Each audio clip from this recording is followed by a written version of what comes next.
in communication with Southern California, KHJ-TV Public Affairs presents Teen Talk.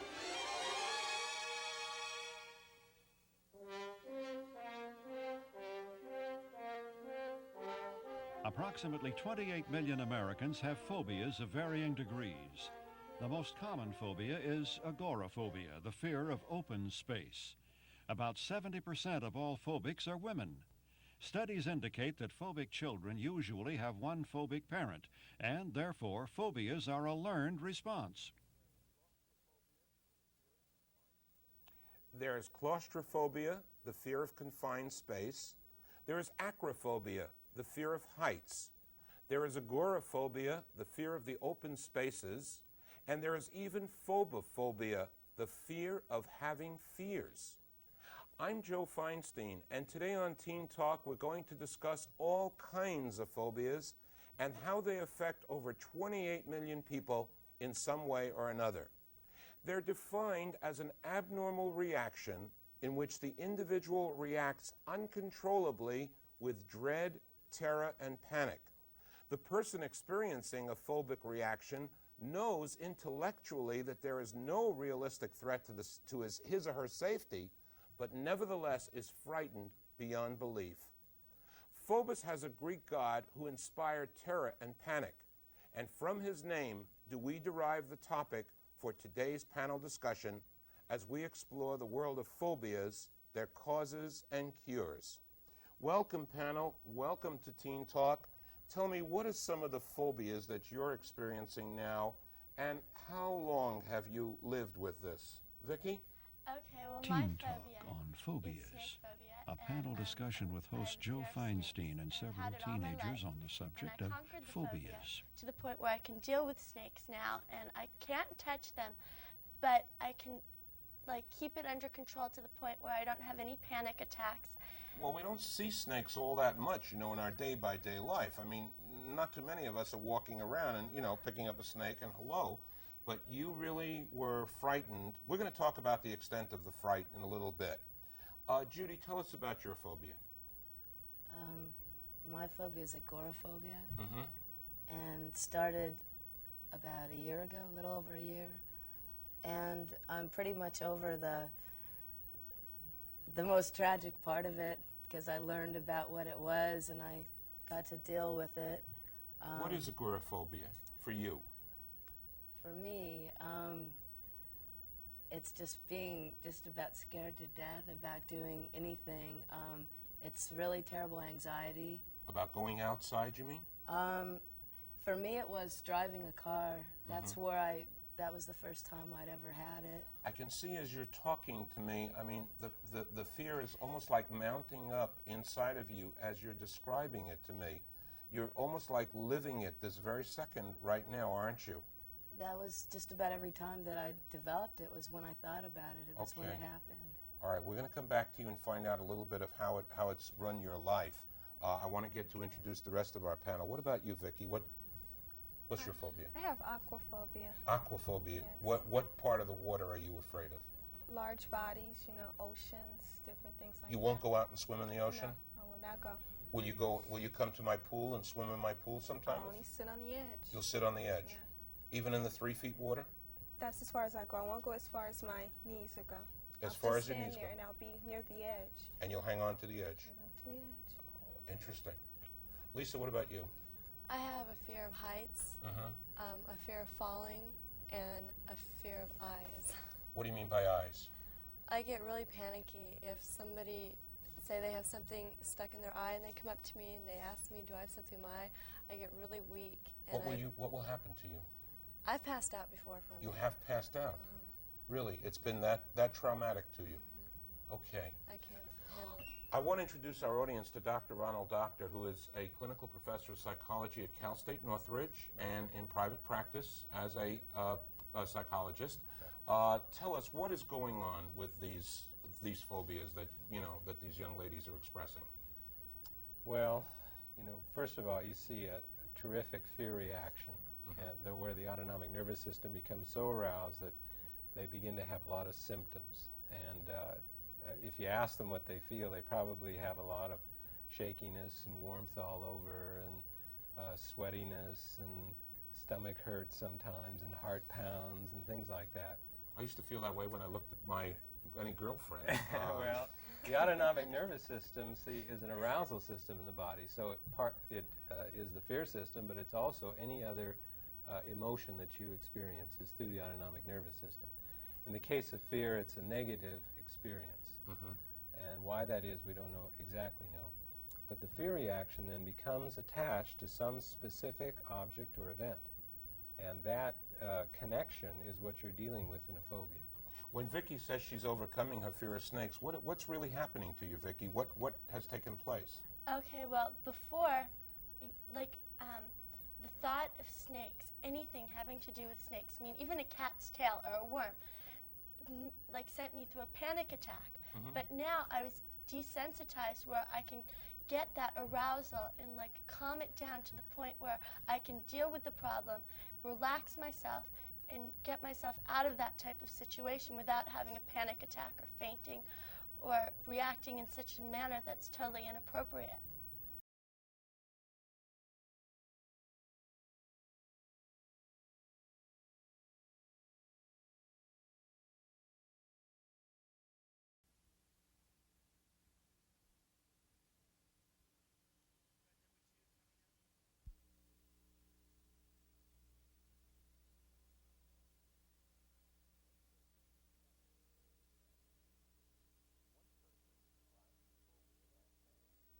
One person described her phobia by saying, "It's just some nameless horror that grabs me out there."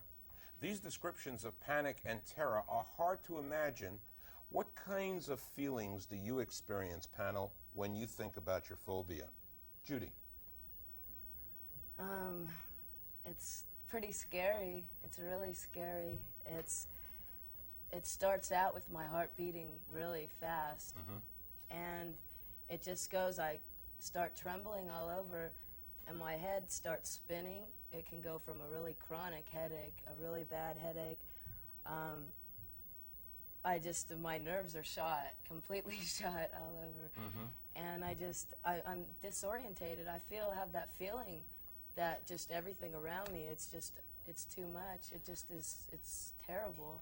The guys are going to play a joke on you, Vicki, and they're going to take you, and they come along, and they don't know anything about your aquaphobic condition, and they take you, and they pick you up, and they throw you into the deep end of the pool. What happens to you? It happened. It happened. Last July 4th, I went to a family picnic, Yeah. and it was a guy there. He was about in his 20s. He had never seen me, didn't know I had a problem or anything, and I kind of stayed on the shore, kind of sat and watched everyone. And why don't you come get, no, I don't think so. I don't have on the proper, clothing to get in.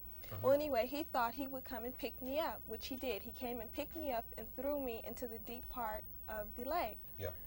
Knowing that I couldn't swim and I was afraid of the water, I panicked and I began to choke within the water. And I didn't know what to do. I just yelled and grabbed, anybody, please just lead me out the water because I couldn't see. I was choking.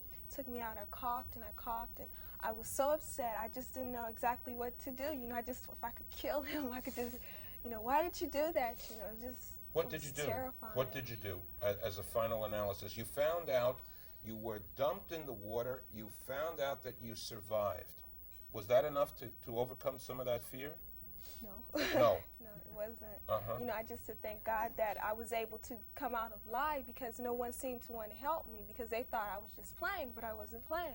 See, the incredible thing about these phobias is that I know, for instance, I had aquaphobia also, and I too was afraid of the water. For me, it all started when I nearly drowned when I was 8 years old, and my mom picked me up. My foot got stuck in the beach, in the sand, below the water level, and my mom picked me up by my hair. Fortunately, I didn't have a crew cut in those days, but she did, and as a result of it all, I have always been afraid of diving into deep water. I have a pool at home, and I will dive in feet first, but I will never dive in head first, and my son thinks it's kind of ridiculous. We have a diving board and the whole bit, but that's the reason. What happens if a guy starts doing some eye flutters with you and stuff? They always tease me because they know about it. Yeah. And they tease me, they'll come up to me and go, do I have something in my eye? And then pull their eye down. Or they'll flip their lids over when I do that. And that's how I passed out once. I was some guy came up to me and he turned around and I didn't know what he was doing. He turned around and both of them were flipped over. And I just, Can I you got, imagine him standing there and wondering, what did I do? I mean, such power over a woman. I mean, I could really make her totally faint with love just looking at me. I get really weak where I can't even make a fist. I get really weak and I start trembling and my heart starts beating fast.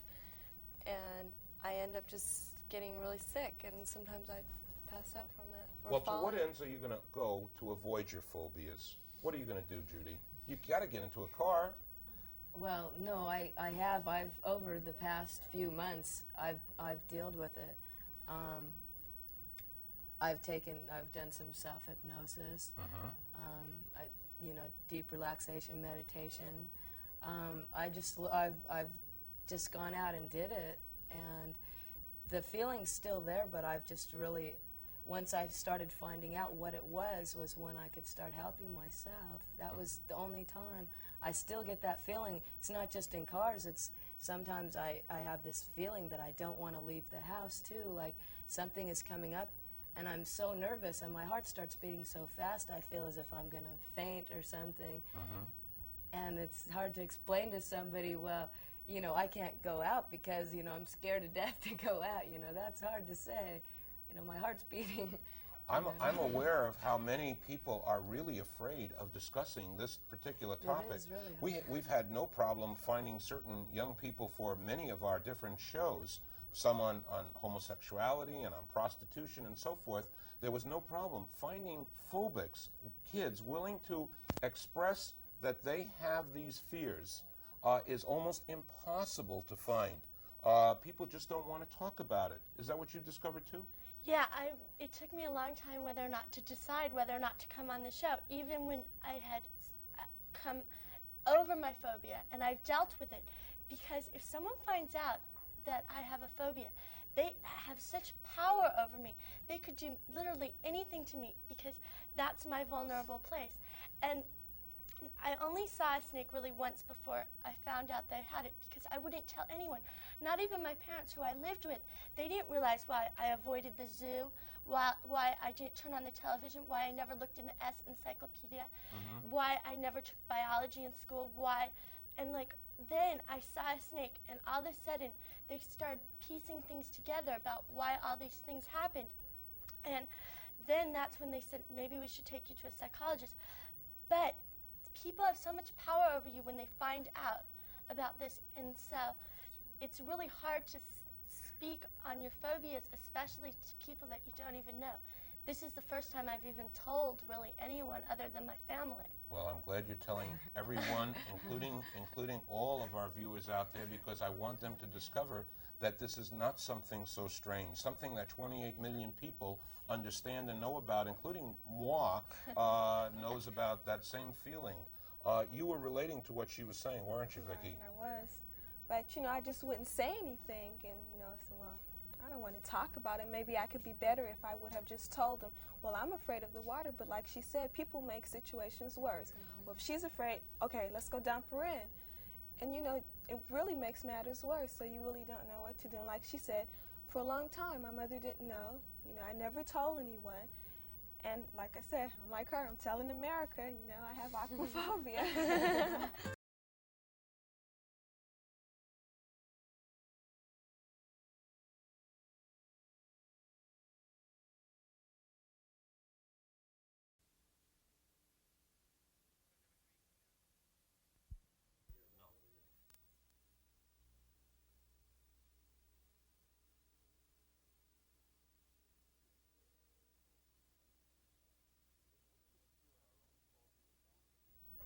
If we could cure our own phobias, we would do so. Many of us have had to reach out to a doctor for help. Some doctors prescribe tranquilizers, and others are using behavior modification techniques. What are some of the treatments that you've kind of used, Doctor, in your treatment of this kind of program? Well, I basically use desensitization methods. They are definitely the best methods for treating phobias and for agoraphobia. What is that about? Well, it's complicated, but basically it's a method for exposing the person to the fear situation in gradual steps while they're unafraid. So you've got to produce the condition of their being relaxed or unafraid, and then expose them to the fear situation very gradually. That's like the basic concept of Aikido. In Aikido, you go with the force. Yes. You don't fight the force. Right. You use the force as a pressure and as a helper in fighting it through. Right. You use some of those techniques. Mm-hmm. What did you do? What you learn is you learn how to relax your complete and total body. Mm-hmm. And then what you do is you start, once you get yourself completely relaxed, you start thinking about little things, maybe like a cartoon of a snake. And then you work up to the point where you get yourself totally relaxed and you might see a film completely on snakes. Mm-hmm. And then you work yourself up to going to the zoo and relaxing your body and then going into the snake house to the point where you can deal with the snakes. And finally, when you see the snakes, you go, ah, snakes! No. It really works. I mean, I can walk into pet stores. I can do all sorts of things. I'm like back to normal where before it ruled my life. That must give you a certain feeling of real okayness inside. Plus, I would think that learning some of these techniques would be helpful in many areas, not only just the areas of phobia. Well, it's true. They are stress reduction methods. But the other thing you're touching on is that the phobias ruin your self-concept. And the more phobias you have, particularly like agoraphobia, where you have generalized phobias, it just undermines your self-worth.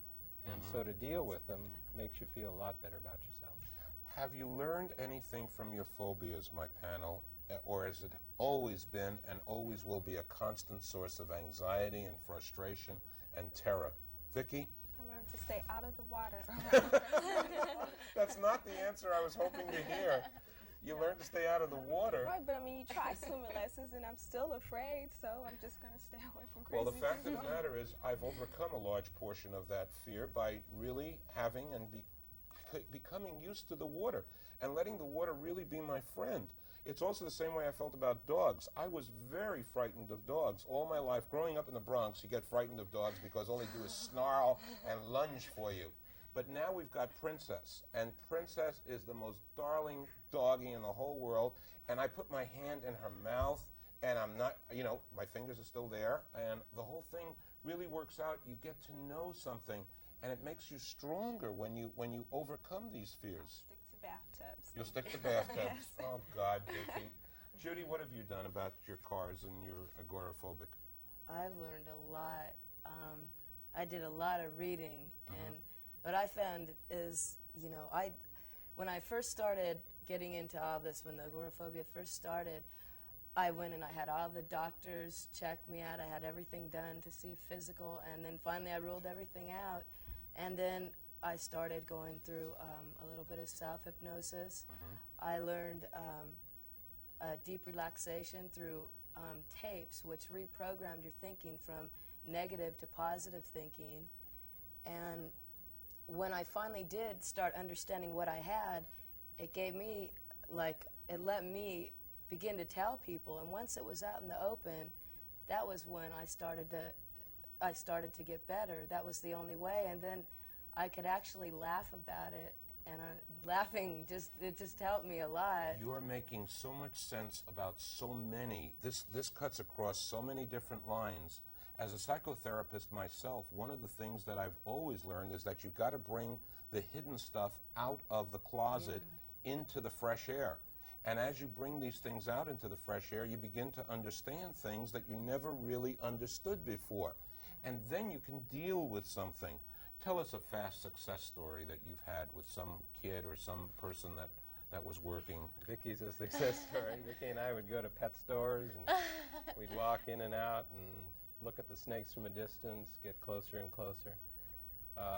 I don't know. I've been doing this for 20 years. I've had so many patients, and I think the rewarding thing, and for your own audience, is that these are very treatable, these problems, the phobic problems and the agoraphobia, and that we really have a technology and a knowledge now to work with them effectively, and it's, to me, as a therapist, it's very rewarding because I get to see people make real changes in their lives. Would you like to put yourself in the hands of Dr. Doctor to learn how to get... Certainly would. You would? Yeah? Anything. You ready to go swimming? You can go swimming with Dr. Doctor? Go get me a bikini and He'll get you a bikini and everything, and you'll be ready to go. What about you? Would you like to see yourself go through and learn and change that whole fear and really handle it? because a lot of people know about it and they tease me about it all the time, and it gets really frustrating because every time I turn around, somebody's doing something with their eyes, and at least I'd say twice a week I have people doing it to me, and it gets frustrating after a while because you get sick and tired of people making fun of it, you know, when it's not something to be made fun of.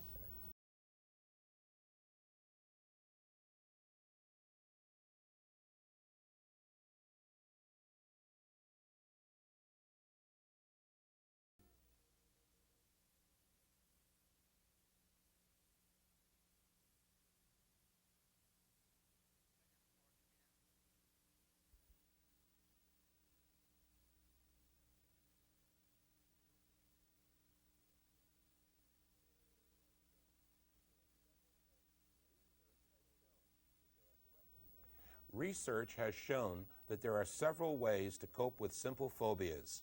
1. Learn how to relax and breathe through the diaphragm. 2. Use some passive mental imagery. 3. Try deep muscle relaxation techniques. 4. Congratulate yourself on any and all positive steps taken. If you feel your phobias are serious and need more attention, then be certain to consult a doctor or a psychologist, or a doctor is good too. Dealing with your fears directly will help free you to live a more fulfilling life and will produce the joy and pride born of self-esteem and self-confidence. I've checked a number of different booklets, and the best single booklet I found on this subject is Phobias, which is available from Public Affairs Pamphlets. That's 381 Park Avenue South, New York, New York, 10016.